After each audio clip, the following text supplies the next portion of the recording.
Teman-temanku semuanya dimanapun Anda berada, bertemu lagi dengan saya Rina Solihin dalam channel Rina Menjawab. Teman-teman, suasana semakin panas, ya. Di mana-mana panas, teman-teman, ya, saat-saat ini, ya. Terutama dengan adanya banyak demonstrasi, ya. Kemudian konflik antara Prancis dengan negara-negara Muslim, khususnya umat Muslim seluruh dunia, belum juga berakhir, belum juga mencapai titik temunya, teman-teman. Nah, untuk itu saya kali ini akan mengangkat sebuah tema yang sangat kontekstual, yaitu akan menyoroti bagaimana pandangan Alkitab terhadap penistaan agama atau penghujatan terhadap agama. Ya, saya rasa ini harus kita ketahui agar kita bisa mengambil sikap, ya, sebagai orang percaya, ya, supaya kita tidak terbawa arus kondisi saat ini, teman-teman, ya. Tapi sebelumnya saya ingin mengucapkan terima kasih yang tidak terhingga atas dukungan teman-teman semua untuk channel Noverina Solihin, dan yang luar biasa, ya, support dari Anda semuanya, dan doa dari teman-teman semuanya untuk saya dan untuk channel ini, ya. Dan bersyukur, puji Tuhan, ya, semuanya berjalan dengan baik dan channel ini berkembang dengan baik berkat teman-teman semuanya. So, teman-teman, kali ini video saya akan saya beri judul Pandangan Alkitab terhadap penistaan agama atau penghujatan terhadap agama. Khususnya di sini dalam konteks tentunya agama Kristen, teman-teman, ya. Jadi bagaimana Alkitab atau kekristenan memandang atau bersikap terhadap sebuah penghujatan atau penistaan agama. Teman-teman, saya membagi dua jenis penghujatan terhadap agama, teman-teman, ya. Pertama, penghujatan dari dalam sendiri, ya, dari dalam agama itu sendiri, yaitu apa? Yaitu oknum-oknum, ya, oknum-oknum yang melakukan sesuatu, ya, sesuatu tindakan kejahatan, ya, dengan memakai atau dengan atas nama agama, ya. Mungkin dia melakukan kejahatan memakai nama Yesus, ya. Dia melakukan sesuatu yang melanggar hukum, kemudian berseru-seru menyerukan nama Yesus. Itu penghujatan dari dalam, ya. Kemudian ada penghujatan dari luar yang dilakukan oleh umat yang non Kristen tentunya, ya, di luar umat yang di luar kekristenan tentunya terhadap kekristenan. Nah, penghujatan yang dilakukan dari luar ini bisa kita handle, teman-teman, dengan sangat baik, ya, karena Alkitab sudah mengantisipasi itu semuanya, ya, baik penghujatan terhadap Tuhan Yesus, ya, baik penghujatan terhadap Alkitab sendiri, penghujatan terhadap pengajaran-pengajaran Alkitab sendiri, kemudian penghujatan terhadap kita sebagai anak-anak Tuhan, ya. Itu semua bisa kita counter secara alkitabiah, ya. Yang susah kita selesaikan, yang susah kita tanganin adalah penghujatan dari dalam, ya, yang dilakukan oleh umat Kristen sendiri, begitu, ya, sehingga mencemari iman kekristenan, ya. Nah, contohnya dia melakukan sesuatu yang di luar pengajaran Kristen, ya. Dia melakukan satu kejahatan dan atas nama, ya, agama, tentunya atas nama agama Kristen atau pakai nama Yesus, gitu, ya. Nah, itu, teman-teman, seperti saya bilang, ya, penghujatan terhadap kekristenan dari luar, boleh saya katakan kita sudah kenyang lah, ya. Itu sudah makanan sehari-hari, menu sehari-hari kita sebagai umat Tuhan, ya. Dihujat dari sana sini, diserang dari sana sini. Itu justru itu mendewasakan kita, semakin mendewasakan kita di dalam iman, ya. Karena dengan demikian kita semakin banyak belajar, kemudian kita semakin banyak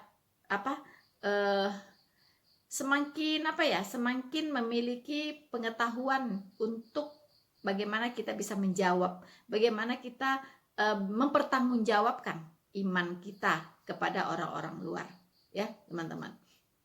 Nah, Contohnya penghujatan terhadap Tuhan Yesus, ya, dikatakan bahwa Yesus bukan Tuhan, ya kan? Dia hanya manusia biasa, dia hanya nabi, ya kan? Kemudian dia itu tidak mati, dia bukan penebus, ya kan? Dia tidak mati di kayu salib, tapi diserupakan dan sebagainya. Atau bahkan ada yang bilang pingsan, ya, dan sebagainya, teman-teman, ya. Dan itu kita bisa counter dengan ayat-ayat Alkitab, dengan fakta-fakta sejarah yang tercatat di dalam Alkitab, yang dialami atau yang ditulis oleh saksi-saksi mata, ya, seperti rasul-rasul, dan sudah dinubuatkan juga oleh para nabi sebelumnya. Itu no problem, ya, sangat mudah untuk kita tangani, teman-teman, ya. Kemudian serangan lagi terhadap Alkitab, dikatakan bahwa Alkitab kita itu sudah palsu, ya kan? Alkitab kita itu sudah dirubah-rubah, ya. Dan Alkitab kita itu adalah tulisan manusia, bukan firman Tuhan. Itu pun dengan mudahnya kita bisa tangkis semua serangan-serangan atau fitnah-fitnah yang demikian. Tentunya dengan firman Tuhan itu sendiri, ya. Karena firman Tuhan itu sudah mengantisipasi semuanya. Jadinya kita tinggal membacakan. Ini loh kata Alkitab, ya, bahwa langit dan bumi ini akan berlalu, tapi perkataan Tuhan, perkataanku, kata Tuhan, tidak akan pernah berlalu, ya. Dan juga dengan fakta-fakta lain bahwa Alkitab itu tidak mungkin dirubah, ya, karena dia seutuhnya dalam pemeliharaan Tuhan, ya. Dan isinya yang sangat sistematis, sangat kronologis, dari Kejadian 1 pasal 1 sampai Wahyu 22 ayat 21. Sebuah benang merah yang tidak terputus. Itulah bukti bahwa Alkitab tidak pernah mengalami sentuhan tangan jahil untuk merubahnya. Betul, banyak yang membuat kitab tandingan. It's okay, ya kan? Tapi Alkitab sendiri itu tidak pernah bisa dirubah, ya. Karena Masoretic text untuk perjanjian lama dan Textus Receptus untuk perjanjian baru itu masih terpelihara sampai hari ini, yang dijadikan dasar untuk penterjemahan Alkitab ke dalam seluruh bahasa yang ada di dunia, ya. Itu terpelihara sampai hari ini, ya. Jadi tidak benar, ya, dan itu hoax, the biggest hoax, ya, bahwa Alkitab sudah dirubah-rubah, ya. Nah, penistaan terhadap Alkitab, penistaan terhadap Tuhan Yesus, ya, itu tidak akan membuat kita harus harus marah dan sebagainya. Tidak, itu. Karena Tuhan sendiri hanya memerintahkan kita untuk memberikan pertanggungjawaban iman kepada setiap orang yang memintanya. Begitu, ya. Jadi kita tidak disuruh untuk berperang, kita tidak disuruh untuk melakukan kekerasan terhadap orang-orang yang menista agama kita, ya. Nah, kemudian penistaan terhadap pengajarannya itu banyak sekali, ya. Pandangan-pandangan yang salah oleh para penista ini, karena dia tidak menguasai Alkitab, akhirnya dia menafsirkan Alkitab secara sembarangan. Nah, disitulah kita dituntut sebagai seorang Kristen yang mumpuni, ya, untuk bisa menjelaskan apa-apa yang mereka pandang keliru dari kebenaran firman Tuhan, ya. Nah, itulah gunanya kita harus terus belajar, ya. Kita sebagai umat Kristen, keistimewaannya di sana. Kita tidak pernah berhenti belajar. Karena Alkitab itu kalau kita baca, kita semakin tahu, wow, kok saya baru tahu yang ini ya? Wow, kok saya baru tahu begini ya? Begitu. Jadi semakin kita baca, semakin kita menyadari bahwa kita masih banyak belum tahunya. Begitu. Ya, semakin kita gali, semakin kita menyadari bahwa kita tuh belum tahu apa-apa. Begitu. Ternyata banyak sekali rahasia-rahasia di Alkitab yang kita belum tahu. Ya kan? Makanya kita sebagai umat Tuhan tidak pernah berhenti belajar. Semakin kita baca, semakin kita kaya dengan pengetahuan akan kebenaran, semakin kita bisa mempertanggungjawabkan iman kita kepada orang-orang yang menghujat kita, yang menghujat Tuhan kita, yang menghujat Alkitab kita, yang menghujat pengajaran yang ada di Alkitab kita, dan menghujat kita sendiri sebagai umat Tuhan. Ya, nah itulah kelebihannya dalam kekristenan, bahwa kita tidak diajarkan untuk membalas kejahatan dengan kejahatan, caci maki dengan caci maki. Kita tidak diajarkan demikian, ya. Nah, untuk itu saya akan membaca, ya, dan saya harap teman-teman jangan lupa dukungannya untuk channel ini, ya, like, subscribe, dan share video ini. Dan Anda saksikan, ini sangat-sangat penting tema kali ini, ya.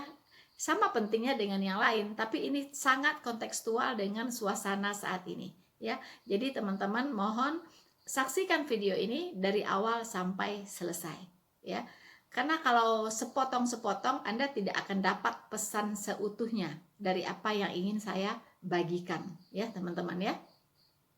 Baik teman-teman, saya akan membacakan sebuah, ya, 2 ayat, ya, yaitu saat Tuhan Yesus melakukan khotbah di bukit di hadapan para muridnya, ya. Saya akan bacakan Matius 5 ayat 11 dan 12. Matius 5 ayat 11 dan 12. Berbahagialah kamu jika karena aku kamu dicela dan dianiaya, dan kepadamu difitnahkan segala yang jahat. Bersukacita dan bergembiralah, karena upahmu besar di sorga. Sebab demikian juga telah dianiaya nabi-nabi yang sebelum kamu. Teman-teman, ya, Tuhan mengatakan bahwa saat kita difitnah, saat kita dicela, saat kita dianiaya, keyakinan kita dihujat, Tuhan berkata, berbahagialah. Wow, ya, kita dihujat, disuruh berbahagia, teman-teman, ya. Kita difitnah, Tuhan kita suruh kita berbahagialah, ya. Jika kamu dianiaya dan difitnahkan segala yang jahat, justru kita disuruh berbahagia, bukan ngamuk-ngamuk, bukan marah-marah, begitu, ya. Bukan melakukan kekerasan, bukan. Tuhan menyuruh kita berbahagialah, ya. Bersukacitalah, bergembiralah. Wow, Tuhan apa ini, ya? Yang sepertinya dia tidak peduli gitu dengan perasaan saya yang dihina ini, yang dicaci ini, yang dihujat ini. Kok Tuhan menyuruh saya berbahagia? Berbahagialah, bersukacitalah, bergembiralah saat saya dihujat, saat saya difitnah, saat saya dicaci maki. Wow. Secara manusiawi itu tidak masuk akal, betul? Tetapi itulah yang dikehendaki oleh Allah. Di saat kita dihujat, di saat kita difitnah segala yang jahat, di saat kita dicaci maki, di saat kita dianiaya sekalipun, berbahagialah, karena upahmu besar di sorga, ya. Dan bersukacitalah, bergembiralah, ya. Karena demikian jugalah dulu nabi-nabi dianiaya, dihujat, dicaci maki, ya. Para rasul bahkan menyerahkan nyawa mereka untuk kebenaran, dan mereka berbahagia, teman-teman, karena upahnya besar di sorga, ya. Jadi kita tidak boleh, ya, ketika kita dihujat, ketika agama kita dicaci maki, dinista, ya, berbahagialah, bersukacitalah, bergembiralah, ya, karena upahmu besar di sorga. Pegang itu, teman-teman, ya. Nah, akhirnya kita akan menjadi orang yang paling bahagia di bumi ini, ya, karena kita tidak pernah, orang yang menjahati kita tidak pernah punya keinginan untuk membalas, ya. Kita tidak pernah punya keinginan untuk melakukan kekerasan. Kita hanya cukup menjelaskan ya, mengklarifikasi, meluruskan apa yang tidak benar, meluruskan apa yang mereka katakan. Tentunya dengan dasar kebenaran firman Tuhan. Ya, teman-teman. Selanjutnya, teman-teman, kita akan melihat Matius 5 ayat 44. Apalagi yang dikatakan oleh Tuhan kita? Ya, saya bacakan untuk kita semua. Tetapi aku berkata kepadamu, kasihilah musuhmu dan berdoalah bagi mereka yang menganiaya kamu. So, teman-teman, ini bukan hanya sekedar caci maki, bukan hanya sekedar hujat, ya, hujat menghujat, bukan hanya sekedar difitnah, tapi dianiaya, teman-teman. Ya, bisa jadi ini penganiayaan fisik, ya, bisa terjadi. Banyak dialami oleh para pahlawan iman, ya, sebelum kita, begitu ya. Nah, di situ Tuhan berkata, Tuhan Yesus mengatakan, kasihilah musuhmu. Kita anggap mereka adalah musuh kita, ya. Tapi kasihilah musuhmu, ya. Kasihanilah musuhmu dan berdoalah bagi mereka yang menganiaya kamu. Wow, amazing, ya. Kalau ada orang menganiaya kita, berdoalah untuk dia, ya. Lalu isi doanya apa? Apakah sumpah serapah? Ya, semoga kamu jadi batu seperti maling kundang, ya. Semoga nyawamu dicabut, semoga kamu ditimpa malapetaka, semoga kamu dilaknat oleh Allah. Itukah isi doanya? Bukan, teman-teman, ya. Isi doanya, ya, yaitu segala yang baik. Kita berdoa supaya dia berubah. Kita berdoa supaya orang ini meninggalkan kejahatannya. Kita berdoa supaya orang ini menjadi baik. Kita berdoa supaya orang ini diselamatkan oleh Tuhan. Kita berdoa orang ini supaya dia bertobat, ya, bertobat dan menjadi orang yang baik. Kalau bisa dia menerima Tuhan Yesus sebagai Tuhan dan Juru Selamatnya, ya, teman-teman. Itu yang kita doakan, ya. Kita doakan supaya orang ini menerima kasih karunia, ya, yaitu mendapatkan hidayah dari Tuhan Yesus, ya, sehingga pikirannya terbuka, ya, dari orang jahat berubah jadi orang yang baik. Itu yang kita doakan, teman-teman, ya. Kemudian di Lukas 6 ayat 27, tetapi kepada kamu yang mendengarkan aku berkata, kasihilah musuhmu, ya, berbuat baiklah kepada orang yang membenci kamu. Wow, Yesus ini amazing, ya. Ini yang membuat saya jatuh cinta kepada Tuhan Yesus. Ini yang membuat saya menemukan sesuatu yang secara manusia itu luar biasa banget, begitu ya. Karena kita hidup dalam kedagingan, selalu ingin membalas kalau orang menjahati kita. Tapi Tuhan Yesus mengajarkan yang lain, gitu ya. Justru saat kita dianiaya, ya, berbuat baiklah, ya, kepada mereka. Di saat kita dibenci, di saat kita difitnah, kita disuruh berbuat baik kepada mereka, teman-teman. Beda dengan yang diajarkan oleh dunia ini, ya, beda, begitu ya. Dunia mengajarkan kita balaslah kejahatan dengan kejahatan, ya, balaslah caci maki dengan caci maki, ya. Kalau bisa orang membunuh ayam kita, kalau bisa kita membunuh sapinya dia, begitu. Itu yang diajarkan oleh dunia. Dan kecenderungan hati manusia memang berbuat demikian, begitu. Yaitu orang-orang yang tidak punya Roh Kudus di hatinya, itu kecenderungan hatinya selalu ingin membalas kejahatan, membalasnya dengan lebih keras lagi, gitu, ya, lebih keras lagi membalasnya, ya. Kalau Tuhan mengajarkan kita, kalau orang menampar pipi kiri kita, pipi kiri ini ya, pipi kiri kita, berikanlah pipi kananmu, ya. Kalau orang meminta bajumu, berikanlah jubahmu.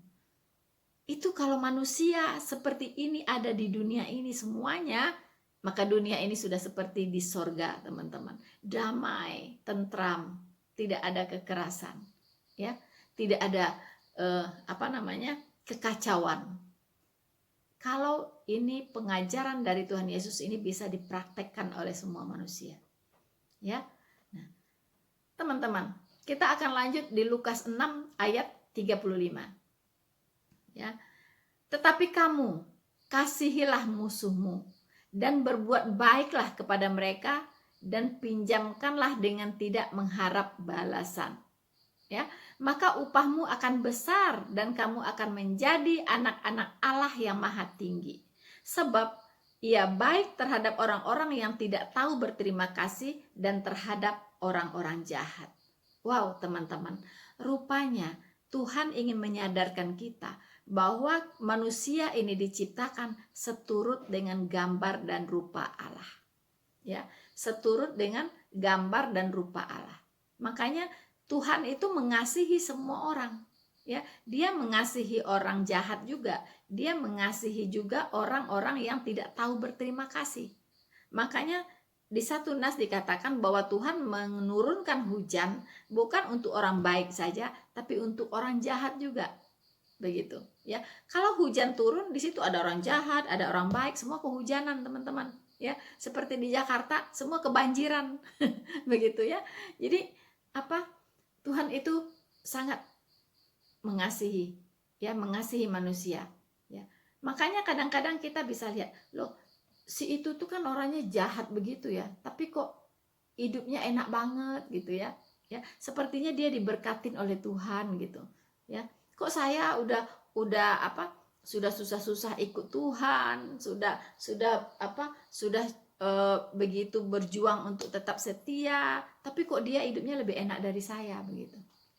Teman-teman, bukan itu ukurannya, ya. Kalau Anda melihat standar dari kebahagiaan, ya, atau kasih dari Allah itu dari materi, itu Anda salah, ya. Kasih dari Allah itu adalah sukacita, bahagia, ya, dan kegembiraan yang ada di dalam hati kita setiap saat. Walaupun kita dihadapkan dalam kondisi-kondisi yang sulit sekalipun. Nah, memang gak gampang, ya. Itulah butuh namanya penyangkalan diri, ya. Setiap kita harus menyangkali diri. Kita maunya melakukan yang A. Oh, stop. Tuhan tidak mengizinkan itu. Akhirnya kita tidak melakukan itu. Kita lakukan apa yang diperintahkan oleh Tuhan. Itu artinya kita menyangkali diri. Artinya kita tidak mengikuti kehendaknya kita, tapi kita mengikuti kehendaknya Tuhan. Begitu teman-teman. Ya, nggak gampang ya jadi Kristen ya. Banyak orang di luar sana mengatakan enak amat ya jadi Kristen. Udah dijamin ya, dijamin selamat. Kalau gitu bisa dong berbuat dosa suka-sukanya. Ya, mereka nggak mengerti. Ya, mereka tidak mengerti betapa beratnya tugas ya yang kita harus jalankan ya sebagai anak-anak Tuhan. Banyak peraturan-peraturan yang secara manusia sebenarnya sulit untuk dijalankan. Tapi Tuhan menolong kita, yaitu dengan bantuan Roh Kudus yang dimateraikan di hati kita. Nah, Roh Kudus inilah yang memampukan kita untuk menjalankan semua kehendak Allah. Inilah yang membuat kita, memampukan kita untuk melakukan apa yang dikatakan oleh firman Tuhan.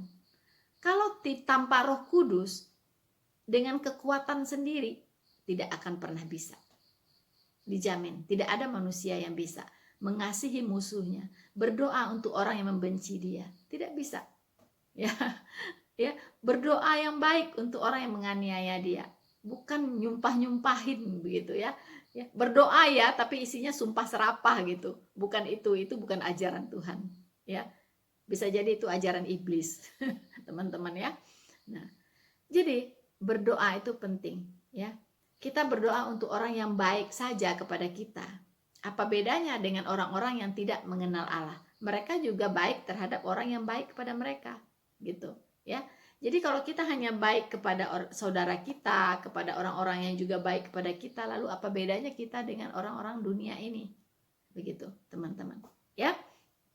Jadi Allah sudah men-set ya standar moral tertinggi di dalam Alkitab ya, standar moral tertinggi di dalam Alkitab. Tidak ada lagi yang lebih tinggi dari moral yang digariskan oleh Allah di dalam Alkitab. Ya. teman-teman, saya akan membaca lagi. Kini sekarang kita banyak baca ayat ya teman-teman ya, karena tadi kita katakan temanya adalah apa kata Alkitab, ya kan? Makanya kita akan melihat apa kata Tuhan melalui firman-firmannya tentang penodaan agama, ya. Nah, kita lihat lagi di Efesus 5 ya, ayat 8 sampai 12. Ya, saya bacakan untuk teman-teman semuanya. Memang dahulu kamu adalah kegelapan. Wow, saya teman-teman, ini untuk saya kayaknya ya. Saya dulu berada dalam kegelapan. Aduh, puji Tuhan saya udah keluar ya. Ya, memang dahulu kamu adalah kegelapan, tetapi sekarang kamu adalah terang di dalam Tuhan. Sebab itu, hiduplah sebagai anak-anak terang. Karena terang hanya berbuahkan kebaikan dan keadilan dan kebenaran. Ya. Dan ujilah apa yang berkenan kepada Tuhan. Janganlah turut, dengarkan baik-baik, janganlah turut mengambil bagian dalam perbuatan-perbuatan kegelapan yang tidak berbuahkan apa-apa. Tetapi sebaliknya, telanjangilah perbuatan-perbuatan itu, sebab menyebutkan saja pun apa yang dibuat oleh mereka di tempat-tempat yang tersembunyi telah memalukan. Teman-teman, ya, kita adalah anak-anak terang. Bisa jadi dulu ya, kita adalah anak kegelapan. Ya, tidak mengenal yang namanya kebenaran, tidak mengenal Allah sama sekali. Ya, nah sekarang kita ada di dalam Tuhan, ya, kita adalah terang di dalam Tuhan. Untuk itu kita harus berbeda dengan dunia ini, ya. Ketika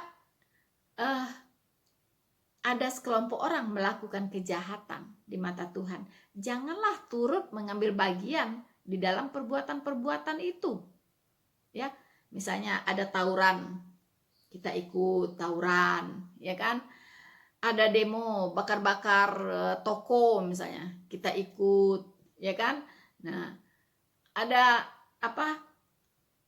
Ada kayak apa ya? Perbuatan-perbuatan anarkis, kita ikut. Nggak boleh, teman-teman, ya. Kita tidak boleh mengikuti atau terlibat di dalam hal-hal seperti itu, ya. Karena Allah kita mengajarkannya berbeda. Ya, nah, jadi bahkan ya kita disuruh menelanjangi perbuatan-perbuatan kejahatan itu. Artinya kita buka secara terang benderang. Agar apa? Agar banyak orang di sana disadarkan. Ya, kita bisa mengatakan ini yang benar, ini yang salah.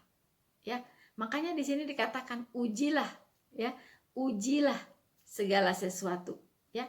Karena apa? Karena ya namanya kegelapan itu tidak berbuah, ya. Dia tidak berbuah apa-apa. Tetapi terang itu berbuah perbuatan baik, ya kan? Dia berbuahkan kebaikan, ya, dan sebagainya, teman-teman.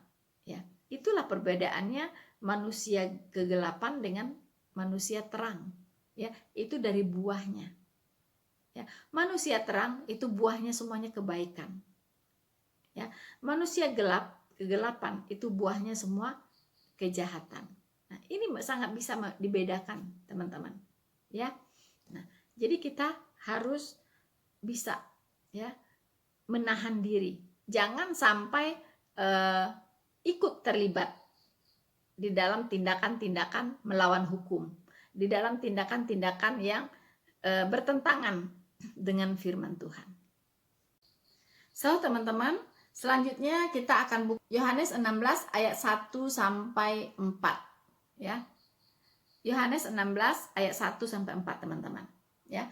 Semuanya ini kukatakan kepadamu supaya kamu jangan kecewa dan menolak aku, ya. Kamu akan dikucilkan, bahkan akan datang saatnya bahwa setiap orang yang membunuh kamu akan menyangka bahwa ia berbuat bakti bagi Allah. Ya, mereka akan berbuat demikian karena mereka tidak mengenal baik Bapa maupun aku. Tetapi semuanya ini kukatakan kepadamu, supaya apabila datang saatnya, kamu ingat bahwa aku telah mengatakannya kepadamu. Teman-teman, ya, Tuhan Yesus sudah mengatakan sendiri akan datang masanya, ya. Orang-orang yang menganiaya kita, bahkan membunuh kita, mereka mereka menyangka bahwa mereka sedang berbuat bakti bagi Allah. Nah, ini seperti yang dilakukan oleh Paulus dulunya sebelum dia bertobat, ya kan? Dia menganiaya jemaat Allah, dia kira dia itu berbakti kepada Allah, ya. Dia menutup tempat ibadah, dia memenjarakan orang-orang yang beribadah, ya. Dia pakai atas nama agama, teman-teman. Dia melakukan itu atas nama agama Yahudi, ya. Jadi dia pikir dia sedang berbuat bakti bagi Allah dengan melakukan kejahatan yang sedemikian, begitu. Nah, hari ini pun itu masih terjadi, begitu. Di mana orang menganiaya umat lain, ya, menghentikan ibadah umat lain, menutup tempat ibadah umat lain dengan membawa nama agamanya. Nah, ini sudah diingatkan oleh Tuhan Yesus, dan seharusnya kita nggak kaget gitu, bahwa dari dulu pun seperti Paulus, ya, Saulus itu melakukan hal yang sama, begitu. Dia melakukan kejahatan, penghujatan, penistaan terhadap agama Kristen saat itu, terhadap orang-orang Kristen saat itu atas nama agama Yahudi, teman-teman, ya. Nah, dia mengira dia membunuh jemaat, dia memenjarakan jemaat waktu itu berarti dia sedang mengira dia berbakti, ya, dia berbuat bakti bagi Allah. Nah, ini yang sudah diingatkan, ya, teman-teman. Nah, jadi Tuhan mengatakan bahwa semuanya ini kukatakan kepadamu, supaya apabila datang saatnya, kamu ingat, ya, bahwa aku telah mengatakannya kepadamu. Yes, kita ingat terus, ya. Makanya kalau terjadi sesuatu, ingat, Tuhan Yesus sudah mengatakan ini, gitu, teman-teman. Luar biasa Tuhan kita, ya. Apa yang difirmankannya selalu up to date, teman-teman, ya. Selalu up to date di segala zaman. Tidak ada yang kadaluarsa. Firman-Nya itu ya dan amin di segala zaman, teman-teman. Itulah firman Tuhan, Tuhan yang maha tahu, ya. Nah, teman-teman, kita akan membaca lagi Yohanes 15 ayat 18 sampai 19, ya. Saya bacakan untuk kita semua. Jikalau dunia membenci kamu, ingatlah, kata Tuhan Yesus, ya, ingatlah bahwa Ia telah lebih dahuluan membenci aku daripada kamu. Oh ya, ya, Tuhan Yesus sudah lebih duluan dibenci daripada kita, anak-anaknya, begitu, ya. Sampai dia dibawa ke tiang salib oleh pemuka-pemuka Yahudi, teman-teman, ya. Sekiranya kamu dari dunia, tentulah dunia mengasihi kamu sebagai miliknya. Ya, jadi kalau kita ini orang dunia, ya, dunia mengasihi kita. Mungkin kita jaranglah mendapatkan intimidasi segala macam, ya. Semua orang kita hidupnya akan aman-aman saja di dunia ini, gitu. Karena kita orang dunia, tapi tidak. Kita bukanlah orang dunia, ya.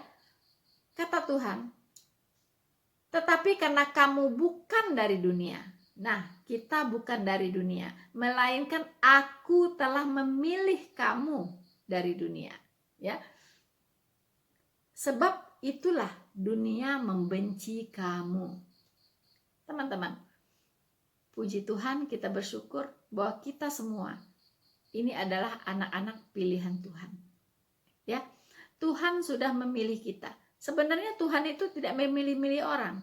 Semua orang itu mau dipilih Tuhan, gitu. Karena Tuhan itu mau menyelamatkan semua umat manusia. Hanya setiap orang memiliki respon yang berbeda terhadap Tuhan. Begitu, ya. Nah, karena kalau Tuhan memilih orang ini diselamatkan, ini nggak diselamatkan, itu bertentangan dengan sifat Tuhan yang maha adil dan maha kasih, ya. Karena dia datang untuk semua orang berdosa. Siapapun yang ingin diselamatkan harus menerima dia, begitu, ya. Nah, Tuhan ingin menekankan di sini. Karena kita merespon kasihnya, maka kita menjadi miliknya, ya. Kita menjadi milik Tuhan. Kita bukan lagi menjadi milik dunia ini, ya. Jadi jangan berharap terlalu besar kepada dunia ini, teman-teman, ya. Jangan terlalu berharap kita akan fine-fine saja di dunia ini, ya. Tidak. Justru kita akan mengalami banyak penganiayaan, intimidasi, caci maki, fitnahan, ya kan? Hujatan, penistaan dan sebagainya. Tapi Tuhan mengatakan tadi, berbahagialah, ya, bergembiralah, bersukacitalah, karena upahmu besar di surga, teman-teman, ya. Nah, di Roma 12 ayat 17 juga tertulis, ya, janganlah membalas kejahatan dengan kejahatan, lakukanlah apa yang baik bagi semua orang, ya. Jadi untuk orang yang menjahati kita pun kita harus lakukan yang terbaik untuk dia, ya kan? Nah, ini perintah Tuhan, perintah firman Tuhan. Itulah yang Tuhan inginkan. Inilah tandanya Allah yang maha kasih, Allah yang maha kudus. Allah yang maha kudus, yang maha suci tidak akan pernah mengajarkan yang namanya kejahatan, tidak pernah mentolerir yang namanya kejahatan, teman-teman, ya. Pasti ajarannya juga penuh kasih, ya. Makanya dia adalah Allah yang maha kasih. Pasti ajarannya juga penuh kasih, gitu. Tidak mungkin Allah yang maha kasih ajarannya kekerasan, tidak mungkin. Itu sangat kontradiktif dengan sifat-sifatnya, ya. Karena sifat-sifat Allah harus tercermin di dalam ajaran-ajarannya. Tidak boleh ada yang bertentangan, ya. Tidak boleh ada pengajarannya bertentangan dengan sifatnya. Pasti ada yang salah di situ, ya. Tapi kita bersyukur, puji Tuhan, Allah kita yang maha kasih mengajarkan semua tentang kasih, ya. Nah, 1 Petrus 3 ayat 9, dan janganlah membalas kejahatan dengan kejahatan atau caci maki dengan caci maki, tetapi sebaliknya hendaklah kamu memberkati, karena untuk itulah kamu dipanggil, yaitu untuk memperoleh berkat. Teman-teman, ya, kalau ada orang menjahati kita, ya, mencaci maki kita nggak boleh balas dengan caci maki, begitu. Apa kata Tuhan? Ya, sebaliknya yang harus dilakukan. Apa itu? Berkatin mereka, gitu, ya. Jadi kalau ada orang ngomel-ngomelin kita, ya, marah-marahin kita, mencaci maki kita, bilang, saya berkatin kamu, ya, semoga Tuhan memberkatimu, begitu, ya. Nah, Tuhan mengatakan ketika kita memberkati orang yang jahat kepada kita, kita sama dengan menaruh bara api di atas kepalanya, teman-teman, ya. Jadi berkatin saja, berkatin, gitu. Jangan dibalas, ya, berkatin saja, begitu, teman-teman, ya. Itulah bedanya orang dunia, ya, dengan orang rohani. Itu bedanya, teman-teman. Nah, sekarang kita lihat sedikit, ya, kita melihat konflik saat ini antara Presiden Emmanuel Macron, ya, Presiden Prancis, dengan umat Muslim di seluruh dunia, ya, dan dengan negara-negara Islam khususnya, teman-teman. Di sini menuntut supaya Macron minta maaf, ya, atas kebijakannya yang tetap mentolerir karikatur Nabi orang Muslim yang sangat disakralkan itu, ya. Nah, tapi Macron sepertinya tidak menggubris, ya. Kenapa? Karena politik dalam negerinya memang seperti itu, ya, yaitu politik yang sangat sekuler, menjunjung tinggi kebebasan berpendapat, kebebasan berekspresi, begitu. Jadi kalau dia minta maaf, mungkin dia akan melukai nilai-nilai demokrasi yang ada di negaranya sendiri, begitu. Nah, ini memang sulit gitu ya, sulit sekali begitu untuk apa? Untuk untuk dipahami begitu, teman-teman. Ya, memang politik dalam negerinya seperti itu. Jadi begitu ya, teman-teman ya. Kita sebagai umat Kristiani tentunya harus bisa melihat ini secara profesional dan secara objektif, ya, dan harus menyikapinya juga dengan bijak, ya.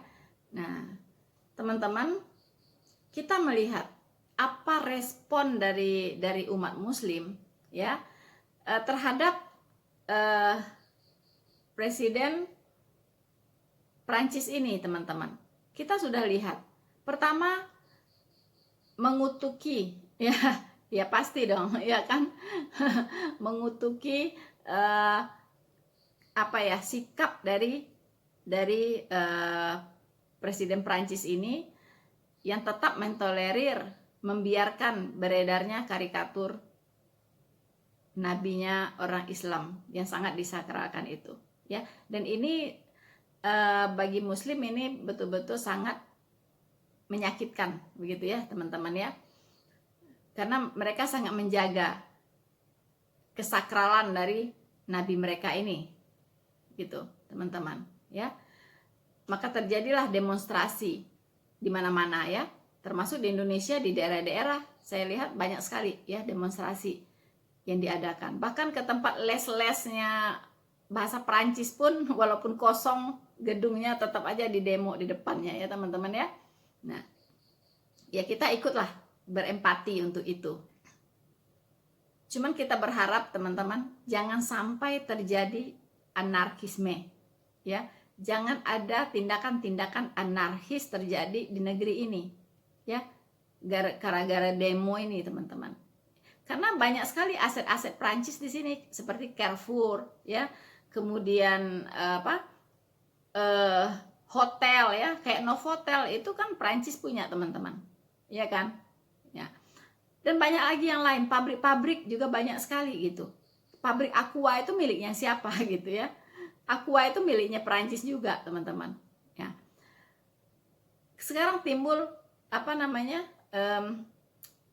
gerakan untuk memboikot produk-produk Prancis ya, sudah mulai marak di mana-mana ya.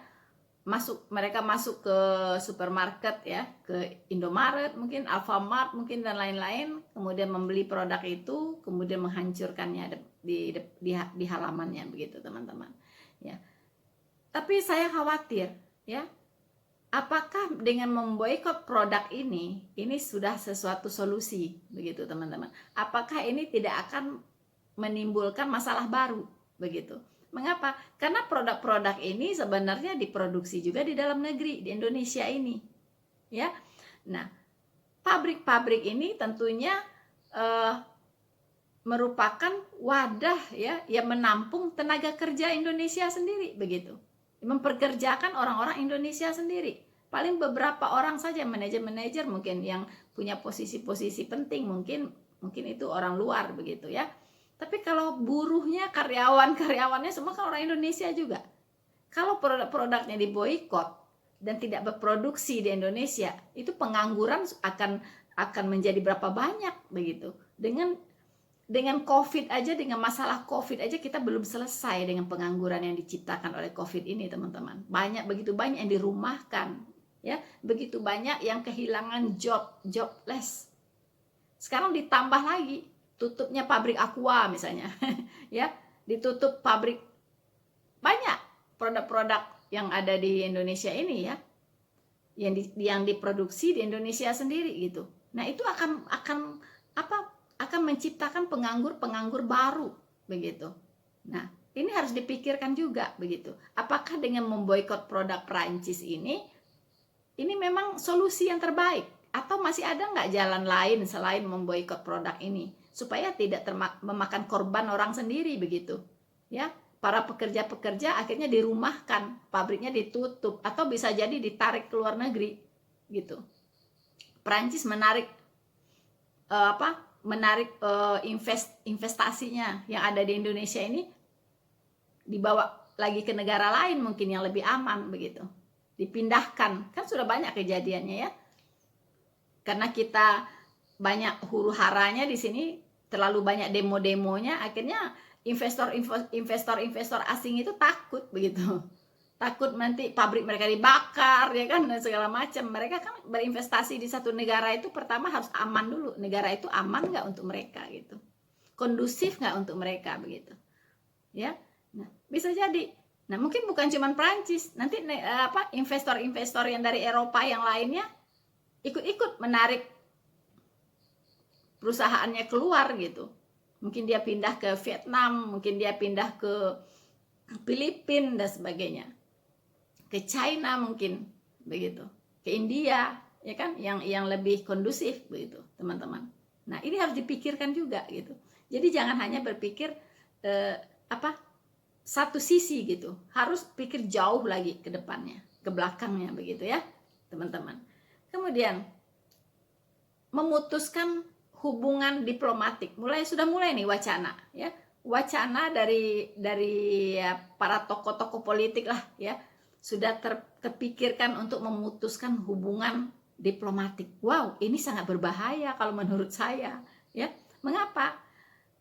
Karena sudah tidak bisa protes lagi nanti ke Perancis gitu. Sudah tidak ada hubungan diplomatik, sudah tidak ada kerjasama. Artinya putus cinta begitu ya. Sudah lu gue begitu kan ya. Kalau terjadi apa-apa di Prancis itu sudah nggak ada lagi wewenangnya Indonesia untuk protes-protes gitu, karena nggak ada hubungan diplomatik sama sekali begitu ya. Paling protes-protes di sini doang, tapi udah nggak bisa berbuat banyak begitu ya kan. Nah saya khawatirnya Uni Eropa ini kan juga kuat. Uni Eropa ini kuat loh persatuannya teman-teman ya. Nah ini bisa menular, mereka empati terhadap Prancis. Nah kita tahu begitu banyak ya para imigran Muslim ya, terutama dari daerah-daerah konflik yang ada di Timur Tengah, itu larinya ke Eropa ya. Di Prancis sendiri itu lebih dari 6 juta Muslim di sana sebagai imigran begitu. Ada yang sudah jadi warga negara Prancis, tapi banyak yang imigran begitu teman-teman. Begitu juga di Jerman, di Inggris, di Belgia dan sebagainya, Belgia. Itu banyak sekali. Kalau mereka diboikot produknya gitu ya, kemudian diputus hubungan diplomatiknya, saya khawatirnya kita tidak berharap ya para imigran itu dideportasi oleh mereka gitu. Semuanya dideportasi, dibersihkan, etnisnya Muslim udah nggak ada lagi di Eropa gitu. Bagaimana tuh? Kira-kira siap nggak? Negara Muslim siap nggak untuk menampung para imigran ini? Begitu. Siap tidak gitu? Karena negara Eropa itu ya, menampung imigran itu juga dengan tanggung jawab. Mereka harus membiayai mereka hidup, mereka harus kasih dia makan ya kan, mereka kasih pendidikan dan sebagainya, memfasilitasi kegiatan keagamaan mereka. Itu dilakukan oleh Eropa gitu ya kan. Bukannya dia siap terima tumpangan gitu kan, tapi dia juga kasih makan, dia juga kasih fasilitas, dia juga memelihara mereka begitu ya. Nah saya khawatirnya imigran ini disuruh pulang ke negaranya gitu, atau kemana aja lah, kalian kemana aja lah gitu yang mau menampung ya, tentunya negara-negara yang Muslim begitu. Nah pertanyaannya siap tidak gitu untuk menerima kembali. Nah ini ya, ini kacau sangat kacau, dan saya tidak bisa membayangkan kalau ini terjadi teman-teman ya. Nah jadi tolong ya, semoga kita hanya berdoa gitu sebagai umat Tuhan, sebagai anak Tuhan, kita hanya bisa berdoa yang terbaik ya, supaya Tuhan memberikan jalan keluar yang terbaik untuk konflik ini begitu, sehingga tidak ada lagi korban-korban berikutnya, baik korban secara fisik, korban secara sosial, korban secara politik, korban secara ekonomi ya. Nah kita berharap, kita doakan semuanya biar Tuhan deh yang ikut campur untuk menyelesaikan konflik yang terjadi sekarang. Begitu teman-teman. Saya dengar Rusia itu mendukung siapa namanya nih, Turki, ya. Rusia mendukung Turki. Kalau ini terjadi, ya, Amerika mendukung Prancis, memang Amerika mendukung Prancis memang, ya, dan Rusia mendukung Turki. Nah, ini akan ada dua kutub. Nah, saya khawatirnya ini udah semakin mendekati nubuatan kitab suci, ya, akan kedatangan Tuhan yang kedua kali itu memang sudah dekat. Kalau ini terjadi, teman-teman, ya. Nah, mungkin kalau kita ceritakan nubuatan itu butuh waktu yang sangat lama, tapi saya akan sharekan di lain kali, teman-teman, bagaimana suasana ini sudah menuju kepada akhir zaman, ya. Dan kita sebagai anak-anak Tuhan, selain mendoakan kondisi yang ada saat ini, tetap waspada, tetap berjaga-jaga, jangan-jangan tiba-tiba Tuhan datang kita sedang berbuat dosa, teman-teman, ya. Jadi mari kita mawas diri, jaga, ya, jaga iman kita sehingga tidak lemah, teman-teman, ya, tidak lalai, ya, teman-teman. So, teman-temanku, pesan saya, ya, untuk kita semua, ya, untuk saudara-saudaraku yang terkasih, jika Anda berbuat kejahatan, jangan coba-coba bawa-bawa nama agama, itu saja, ya.